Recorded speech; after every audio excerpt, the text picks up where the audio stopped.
Hello and welcome back for another lesson about confidence intervals. Today we'll discuss how to estimate a true population mean with just a single sample. Much of this will feel familiar after the last lesson, but as you can see from the diagram to the left, we have this new thing called T star instead of Z. So let's use that to drive our essential question for the day. What in the phenomena is a T distribution?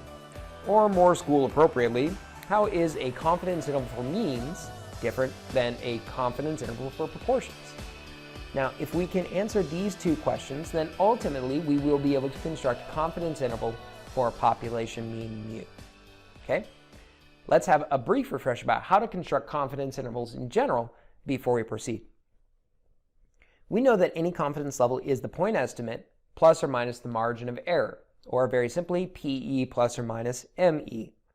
But that margin of error can be broken down to the product of the critical value times the standard error. So this is our formula that's in general and on our AP Stats formula sheet.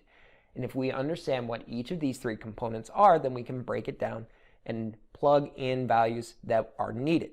So what are each of these things? Well, let's try to remind ourselves again, build some connections by looking back at sample proportions. If we're trying to estimate the population proportion, then we remember that the point estimate was p hat, or the sample proportion. That was our best guess. Then the margin of error was found with a critical value z star times the standard error of p hat. So estimating for the population mean, mu, should follow pretty easily.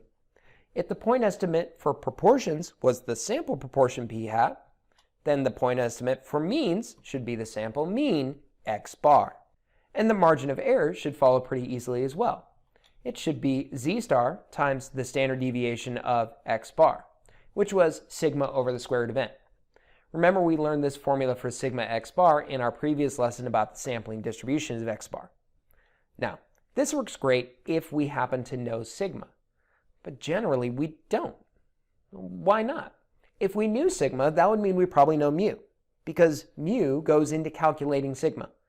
But we don't know mu, and that's kind of the whole point. We're trying to figure out mu in the first place. So, long story short, we need something else. Well, what happens if we substitute a standard deviation from a single sample, S, instead of sigma? We get a different kind of sampling distribution. As you can see, the sampling distribution on the bottom is when we use sigma. It's normal with not much variation, kind of what we would expect to see in a sampling distribution. However, if we use S instead of sigma, it's different. When we look at a sampling distribution using the sample standard deviation instead of sigma, it's not normal anymore. It's a little bit more spread out. We call this kind of distribution a T distribution. And our critical value is not Z star anymore, it's T star. So examining this a little more closely, we can see that its shape is similar. It's unimodal and bell-shaped, but there's more variability than a normal distribution. You see, we're more likely to have these outliers out here on the side. So what makes this T star instead of Z star? Well, it's the fact that we use this sample standard deviation from just a single sample, S sub x, instead of sigma, the standard deviation for the entire population. So that inherently is going to open up more variability. Now, a quick note about notation. S sub x and S are interchangeable notations for the sample standard deviation, and you're almost assuredly going to see both, so just prepare for that. All right, so we're convinced that we need to use a T distribution to find critical value instead of the standard normal curve. Does that mean there's some other kind of table that we can use just the same way that we found a Z table to find Z star? You bet. And uncreatively, it's called the T table. We use the T table to find T star, and it's actually really very easy. First, look at the left column. Here we find what's called the degrees of freedom, or DF. Now, degrees of freedom is found very simply by subtracting 1 from the sample size. Why? Well, the why is beyond the scope of this course, honestly. But if you really want to know, very basically, degrees of freedom is allowing for additional variability in the sampling distribution because we're using that standard error instead of sigma to estimate it. And when you decrease the sample size, the sampling variability goes up. So that means that degrees of freedom is actually artificially decreasing the sample size for you, forcing your estimates to be more conservative. And if we're making estimates, it's better to err on the side of caution and be more conservative and increase the width of your confidence interval. You don't want to be artificially precise. So that's why we do it. Now, what do you really need to know about degrees of freedom? Well, just that it's n-1. That's it. And if your degrees of freedom is not on this list, then you're going to choose the next smallest degrees of freedom. All right, moving on. After you found your degrees of freedom, you move on with your confidence level, which can be found in either the bottom row, which is much easier, or the top row by finding the tail probability, similar to how you found Z star. Still easy, but it's a little bit more work. So once you got these two, you take the intersection of that degrees of freedom and the confidence level or tail probability, and you're going to find your T star. Let's look at an example so we can actually narrow this down. Let's say I have a sample size 40 and a confidence level 95% with which I want to make a confidence interval. Well, my degrees of freedom is going to be 40 minus 1, or 39, but since 39 is not one of my rows for degrees of freedom, I'm going to choose the next smallest one, which is 30. I find the intersection between 95% and 30, and I have my T star equaling 2.042, and there I've got my critical value ready to plug in. Now, before we actually construct the confidence interval with anything, let's go ahead and make some additional quick points for your notes about the t-table. First, as your degrees of freedom increase, T star in each column approaches Z star. What does that mean? Well, it means that as your sample size increases, the t distribution is actually approaching a normal distribution.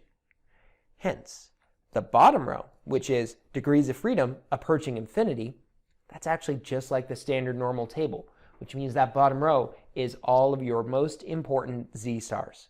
Which means from now on, whenever you need to, you can just use your t-table to find almost every important confidence interval or confidence level critical value that you need, even if you're looking at proportions.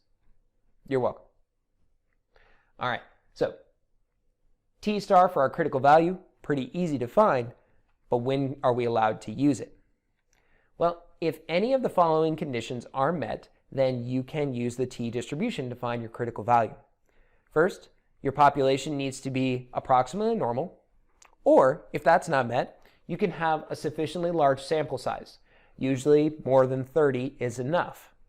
Or if your sample is less than 30, then you should have no strong skew and no outliers in your sample. That means you do have to show a sketch, like a dot plot or a box plot, to prove that you don't have any skewness or outliers. Now, does all of this sound familiar? Well, it should, because basically it's the central limit theorem. So that should ring some bells and bring us to conditions for inference, but we have to look at them specifically for means. All right, we've done this before. We just need to make some subtle modifications.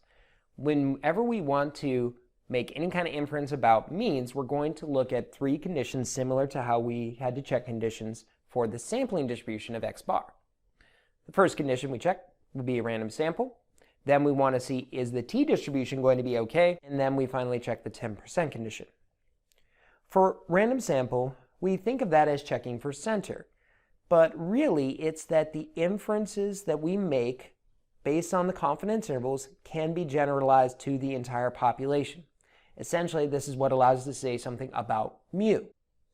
The t distribution condition is checking for shape. Now, usually we'd say this is the normal condition, but it's more like the normal-ish condition. That's why we call it the t distribution condition. If you still want to call it the normal condition, that's generally okay, so long as ultimately you use T star for your critical value. At any rate, it's just what we described on the previous slide. Make sure for a small sample, less than 30, you actually check for skewness and outliers, providing a graph. Finally, the 10% condition. As we know, this checks for spread. And if your sample is less than 10% of your population, then the standard error formula for SE sub X bar is S over square root N. Yes, you're reading that correctly, so go ahead, get your Googles out now. The important thing to remember here, though, is that S is the sample standard deviation, not the population standard deviation. All right, moving on. Once we've got our conditions met, we're ready to construct the interval. As we know, in general, the confidence interval is equal to your point estimate plus or minus your margin of error, where your ME is your critical value times the standard error. Now, this is the formula that's, again, provided for you on your formula sheet. You just need to know what to plug in for each part. Well, we should know by now that our point estimate is the sample mean x bar. And as we have spent a little bit of time discussing your critical value, that's going to be t star instead of z star this time. And then your standard error, that's going to be s over the square root of n. Now, there are some situations when you might change this up slightly. If you happen to know sigma, the population standard deviation, then your formula should change accordingly. And that is x bar for your point estimate plus or minus z star times sigma over the square root n. And we're allowed to do this because if we know sigma, then we know that the sampling distribution is going to be much, much closer to approximately normal, allowing us to use a z-table for that critical value. Now, this is pretty rare as, again, you're unlikely to know the population standard deviation if you're trying to estimate the population mean in the first place. All right, so let's go and wrap this up. You can now answer the ultimate essential question we had for today. How can you construct a confidence interval to estimate mu? You're going to follow a similar four-step process as you did for proportions. Start by finding your statistics, x bar and s, or sigma if you happen to be given the population standard deviation. But also, find your sample size, and then go ahead and calculate your degrees of freedom right away, because it's easy enough, n minus 1. After all of your givens are recorded, you need to check your conditions for inference, which includes the random condition, the normal-ish condition, or the t condition, and then the 10% condition.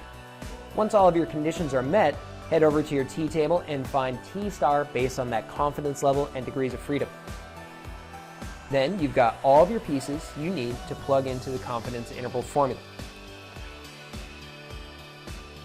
Again, there's not much need to memorize this as it's going to be provided for you on a formula sheet. But if you're good at that sort of thing, then go for it. Guess what, guys? That does it for today's lesson. Follow these steps and you'll be busting out these confidence intervals in no time. Don't forget to also interpret all of your intervals in full context so you can start making inferences about population means. Thank you guys so much for watching. I'll see you next time.